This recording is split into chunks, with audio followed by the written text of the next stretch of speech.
You do not desire because you are empty. You desire because something in you remembers. The ache is not for what you lack, but for what once should have been.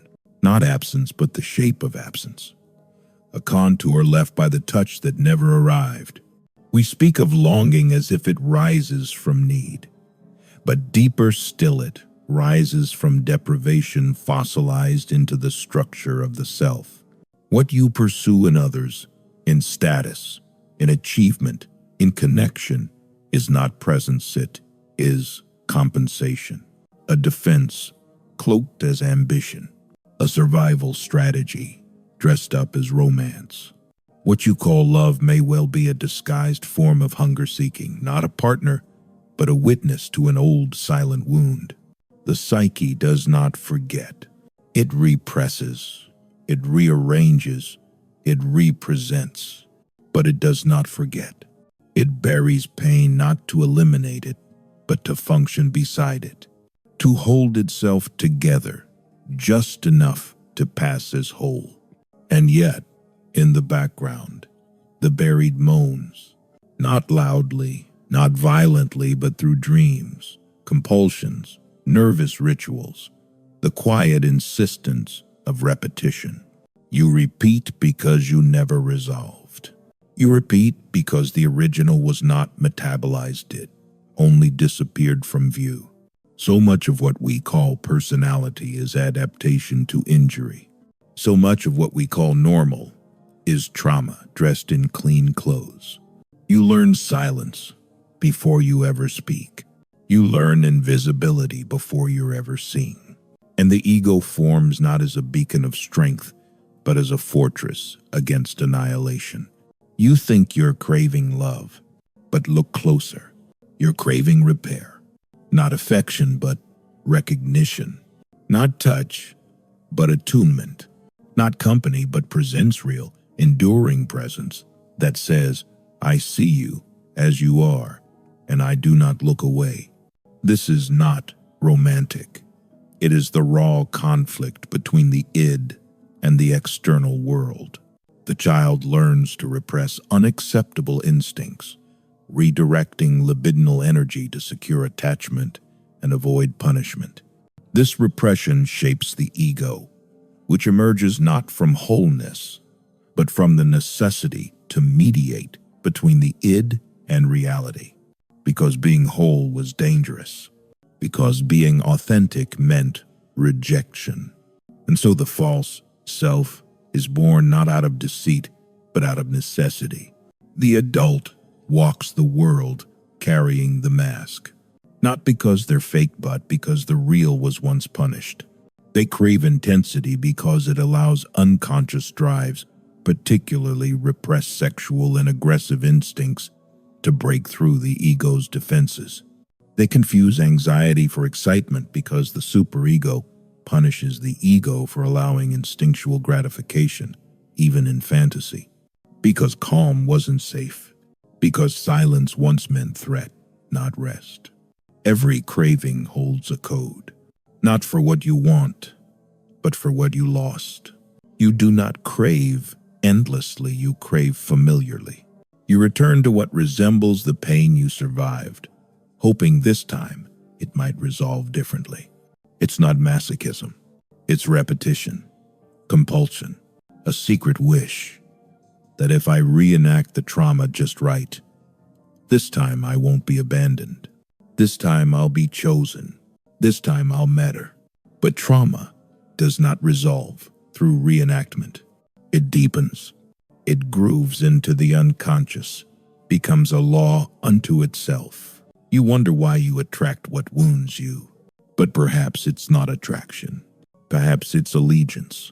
Loyalty to an old internal structure where pain was the price of proximity, and love always came laced with fear.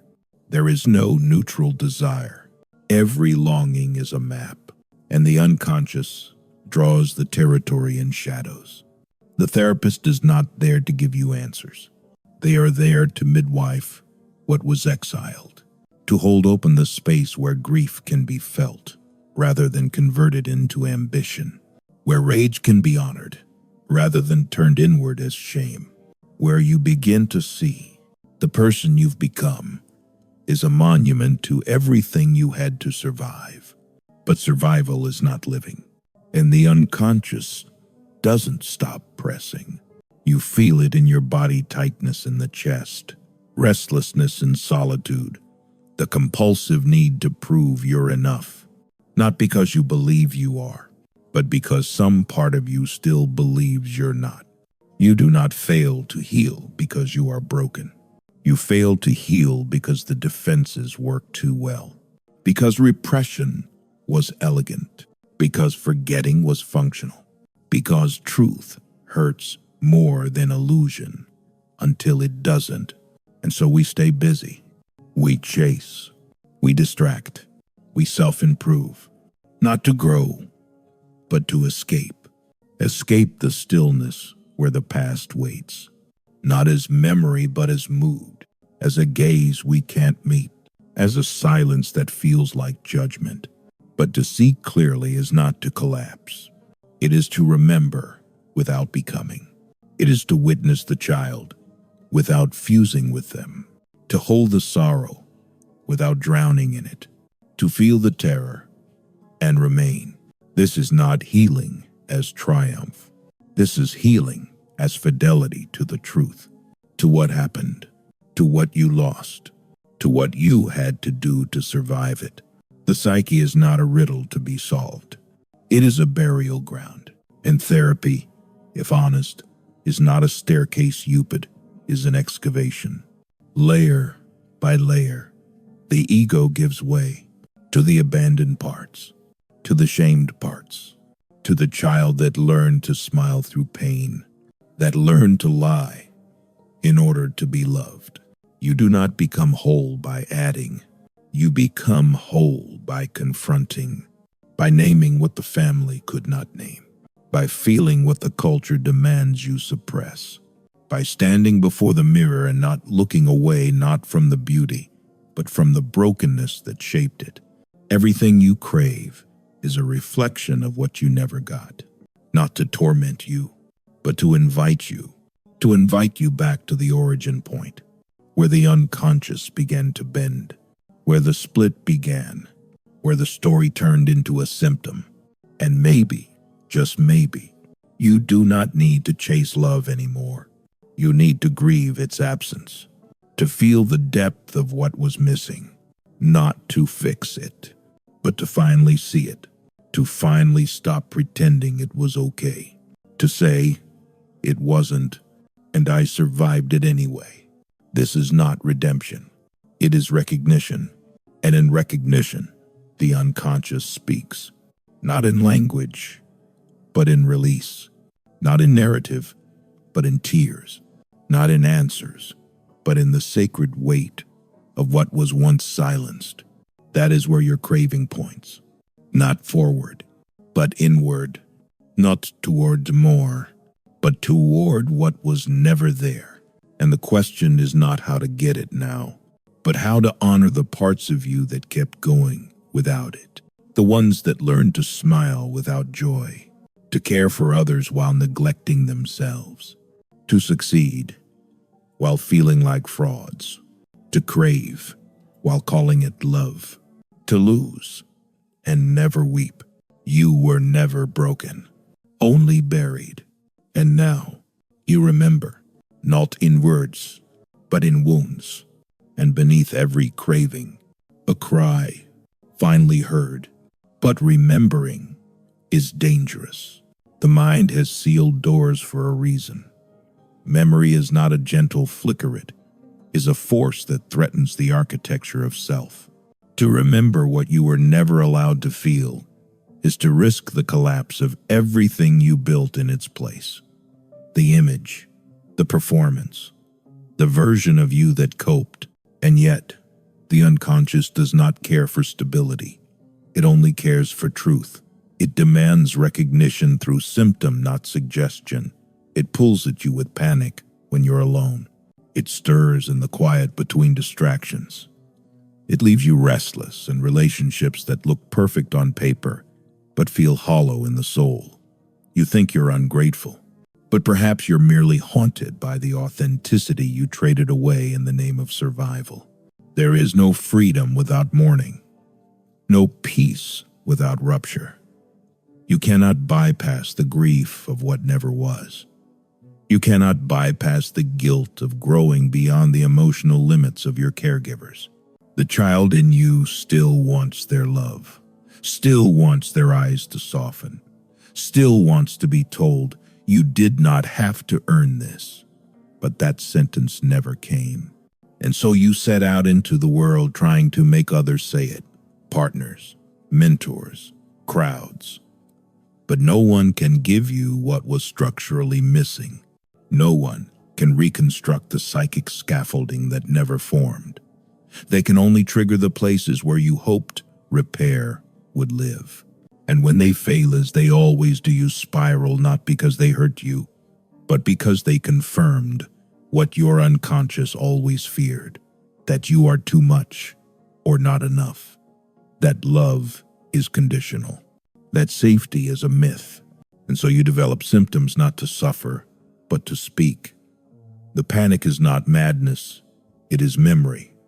The depression is not weakness, it is protest.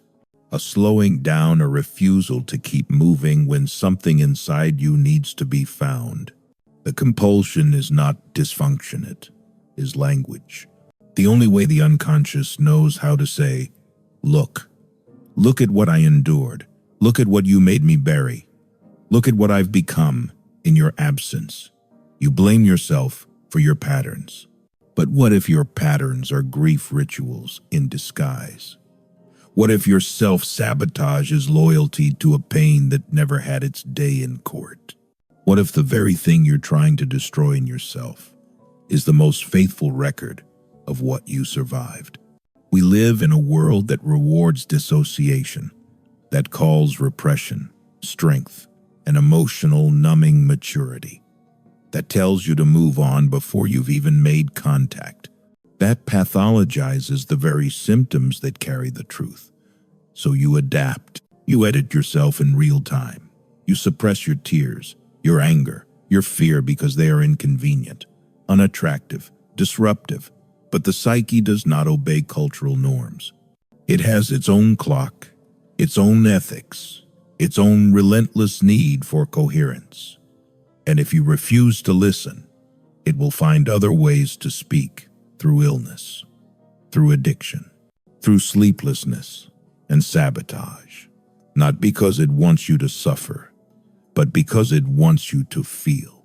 Because feeling is how we metabolize the unprocessed. Because feeling is how the ghost becomes an ancestor. But feeling is also threat. To feel the pain you postponed is to risk everything the ego constructed in its place. The good girl, the strong man, the achiever, the caretaker, the one who keeps it all together while slowly unraveling inside, the one who says, "I'm fine," with a smile that feels like a noose. These are not identities. These are protections. And when the unconscious starts to stir, when the truth begins to seep through, you will feel like you are breaking. But breaking is not the end. It is the beginning of honesty. It is the death of the false self and the birth of a deeper gaze, one that no longer asks, "What's wrong with me?" but instead whispers, "What happened to me? And why did no one come?" You will want to turn back. You will reach for distraction. You will say, "Maybe I'm just overthinking." But what you call overthinking is often underfeeling. And the thoughts repeat because they are guarding a door into a room you were once forbidden to enter. The room of unmet need, the room of shame and longing, the room where your original voice still cries out not in language, but in energy, in symptom, in dream, in fantasy. You fantasize not only for pleasure, but for repair. You create alternate endings in the mind because reality refused to write them. You imagine being saved, being seen, being chosen, because the child never stopped waiting. And so the work is not to silence the craving. It is to trace it, to follow it down to its root, to feel the pain beneath the pattern. To let go not of the desire, but of the illusion that it can be fulfilled through repetition. Because healing does not erase the wound. It involves making the unconscious conscious, bringing repressed memories and conflicts into awareness and allowing the ego to integrate them. Only then can the individual relate to others without repeating neurotic patterns. This is the place I once had to hide in order to be loved, and to risk being seen, not the curated self, but the one underneath, the one who still trembles, the one who still hopes, the one who learned to shapeshift because being herself was never safe. But safety is never complete because the conflict between the id and superego persists throughout life. But psychoanalysis allows the ego to gain strength, so it can tolerate the anxiety that arises from confronting repressed material rather than fleeing into defenses or tries to solve the soul like a puzzle, but simply remains. This is the analyst's role, not to fix, but to witness, not to advise, but to hear, to create the kind of space where the unconscious, for once, does not need to scream, where the symptom can soften into speech, where the self no longer has to split just to survive the hour. This is not magic. This is not miracle. This is what happens when the psyche is allowed to speak in its own tongue. And the tongue of the psyche is not polite. It is not clean. It does not care for appearances. It is raw, erotic, hostile, tender, fragmented. It contradicts itself because it has no need for consistency, only for truth. And so, in this space, you begin to speak differently, not for performance, but for contact, not to impress, but to remember. You begin to say things that surprise you. You laugh in the middle of grief. You rage at the parent you still love. You confess not because it's safe, but because it's time. And in that confession, something loosens. Not the pain, but the aloneness of it. And that is where transformation begins. Not in solving, not in escaping, but in staying, in seeing, in sitting with the part of you that was always too much for the room and saying, "You are not too much for me." In mourning what you never received and saying, "That was not your fault."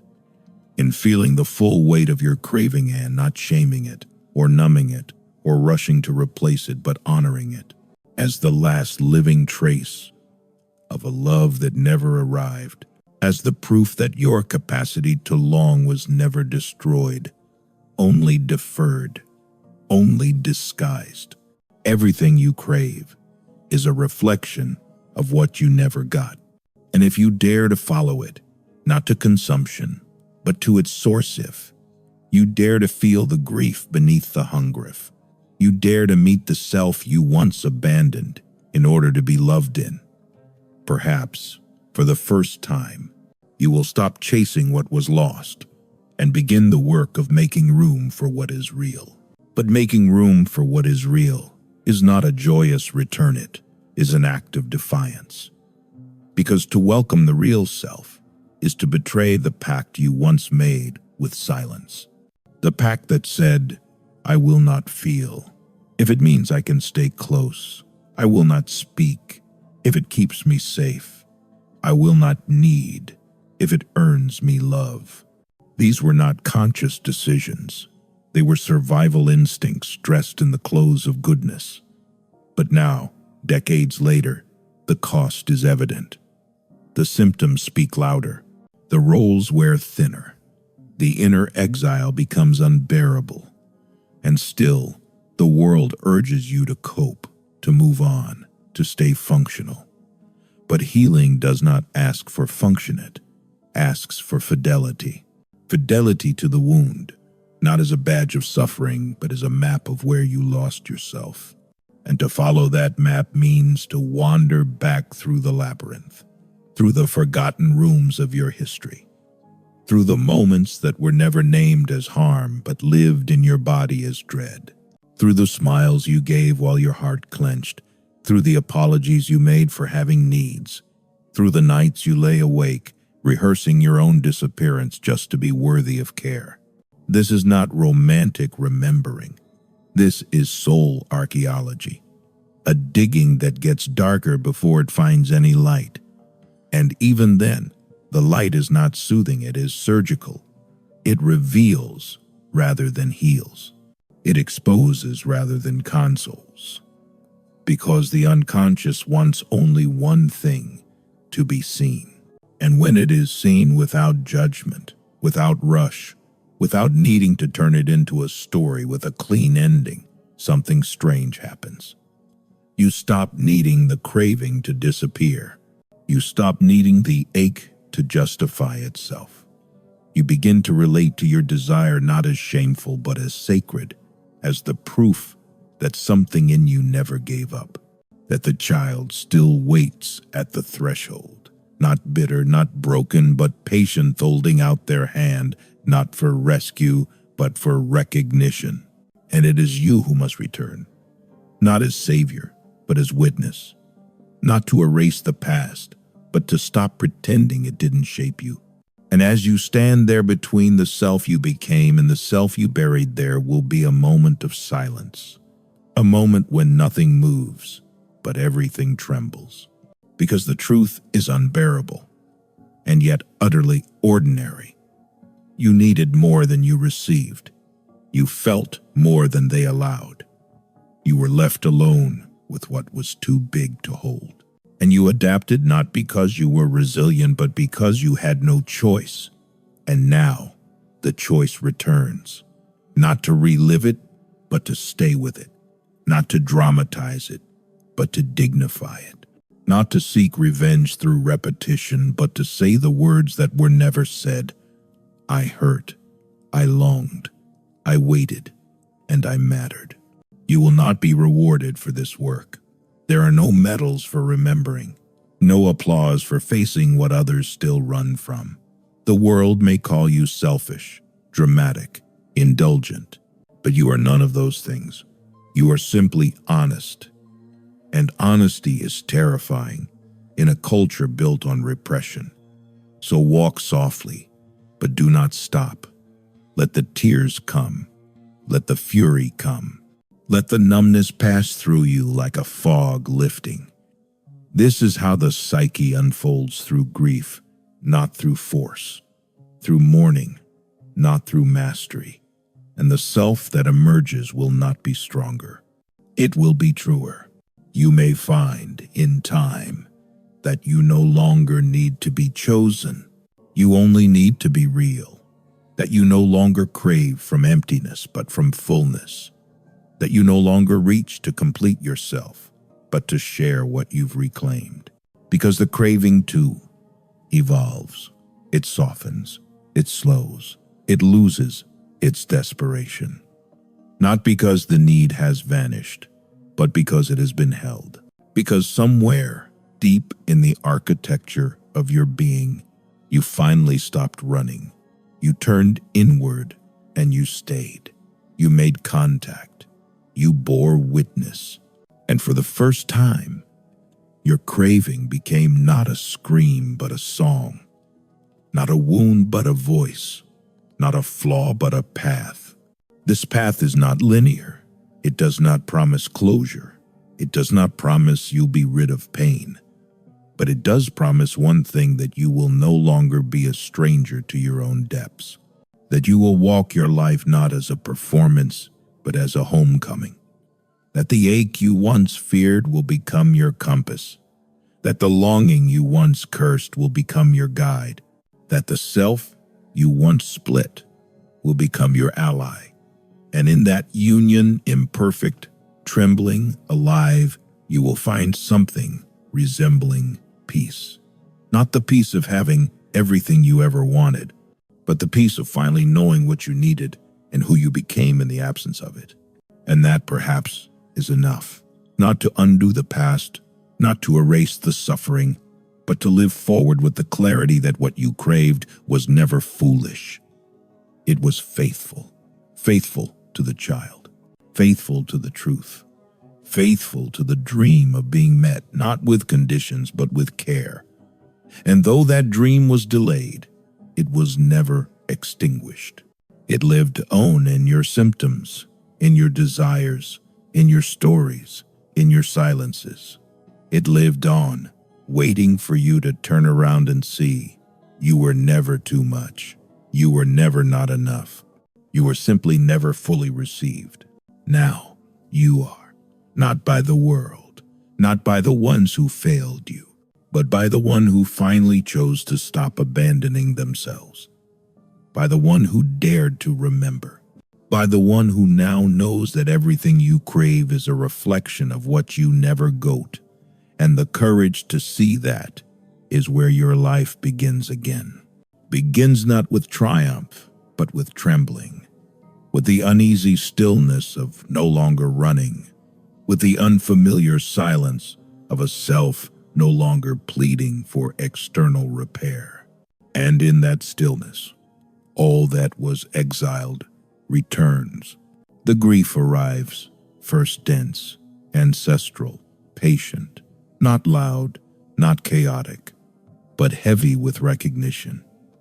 You begin to feel sorrow not just for what happened, but for what never had a chance to happen, for the tenderness you never got to express, for the joy that was swallowed before it could be lived, for the questions that were never answered because no one was listening. This grief is not an interruption of life, it is the beginning of it. For as long as pain remains unnamed, it holds the future hostage. You do not create freely, you repeat compulsively. You do not love freely, you attach anxiously. You do not choose, you reenact. The same roles, the same conflicts, the same disappointments. Not because you want to, but because the psyche cannot let go of what it was never allowed to hold. And so to grieve is not to collapsate, is to claim your agency. It is to stop negotiating with the past through fantasy. It is to let go of the hope that your history might change and begin to write from the place where you now stand, no longer invisible, no longer mute. But grief alone is not enough. It opens the wound. Yes, but what follows must be contact. Contact with the self who was always beneath the performance. The one who never asked to be perfect or pleasing or impressive only to be welcomed. That self is not polished. It is not linear. It contradicts your image of success. It holds desire and fear in the same breath. It is primitive, honest, vulnerable, and its voice does not shout, it waits. It waits for your permission to exist outside of defense, outside of idealization, outside of the ego's endless performance of control. To give that self a voice is to fracture the persona you once built as protection. The mask will not fall all at once, it will crack slowly, in moments of quiet, in conversations where you choose truth over approval, in days when you allow yourself to feel what has no name. And the world may not recognize this new you. It may miss the old mask. It may prefer the false consistency. But your task is no longer to be recognized. Your task is to recognize yourself and to remain faithful to that recognition, even when it costs you comfort, certainty, or connection. You may feel loneliness here, profound, aching loneliness, because the illusions are gone and the substitutes have lost their taste. The hunger remains, but now it has no disguise. It is raw, it is tender, and it is real. Let it be real. Do not rush to fill it. Do not confuse it with regression. It is the feeling of the psyche waking up from a long sleep, a sleep filled with dreams of fulfillment that always slipped through your hands. Now, the dream is over, and though the waking is painful, it is sacred. It is the first step toward presence. Presence does not cure the wound, but it transforms your relationship to it. You stop needing to explain your pain to those who refuse to understand. You stop needing to prove your worth to those who cannot see. You stop offering your truth to those who treat it as excess. You begin to discern, to protect the self you've reclaimed not out of fear, but out of reverence, because you know now how easily the real can be dismissed, how quickly the tender can be shamed, and so you move slower, speak softer, and trust that what is real does not need to shout. It only needs to be met. This meeting is not a one-time event. It is a practice, a daily turning inward, a listening beneath the noise, a willingness to feel the subtle movements of the soul that were once overridden by survival. It is in this listening that desire becomes clearer. Not the desire shaped by lack, but the desire born from essence, from the truth of who you are when you are not adapting, performing, or seeking to be chosen. And that desire, though quieter, is more dangerous to the system you once served, because it cannot be manipulated, it cannot be marketed, it cannot be satisfied with substitutes. It wants depth, not distraction, intimacy, not intensity, contact, not conquest. This desire does not crave because it is empty, it craves because it is alive, because it remembers what it means to be in relationship without fear, to give without losing, to receive without guilt, to stay even when it would be easier to run. And in living from this place, you will lose things. You will lose roles. You will lose approval. You will lose the comfort of dissociation. But what you gain is immeasurable. The return of the self, the end of pretending, the quiet dignity of a life no longer driven by the ache for what was never given. And so you will continue, not perfectly, not painlessly, but honestly. You will crave.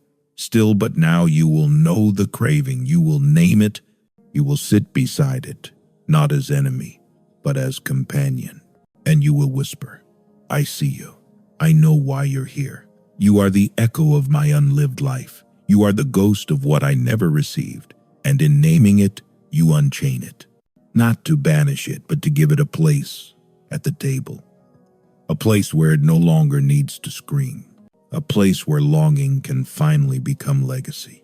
This is the work, not to fix, not to transcend, but to feel, to stay, to remember, to become again what you always were before the world told you otherwise. And in that becoming, to love not as escape, not as transaction, but as recognition, a recognition that says, everything you crave is not madness, it is memory.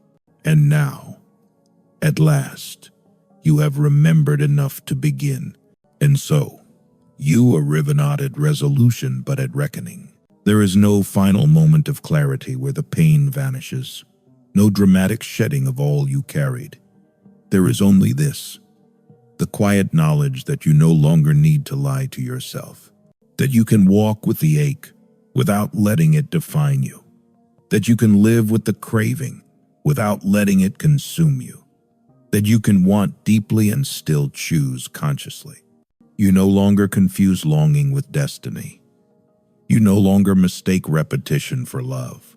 You no longer betray yourself for the illusion of belonging. This is not freedom as the world sells it. It is not weightless, not ecstatic, not pure. It is heavier than you imagined, but it is yours. It is rooted in the soil of your own truth. You carry what was never given, not as a burden now, but as a symbol, a sacred scar, a reminder that you endured, that you adapted, that even in the absence of what you most needed, you survived long enough to ask, what is mine and what was inherited? What is real? And what was a role?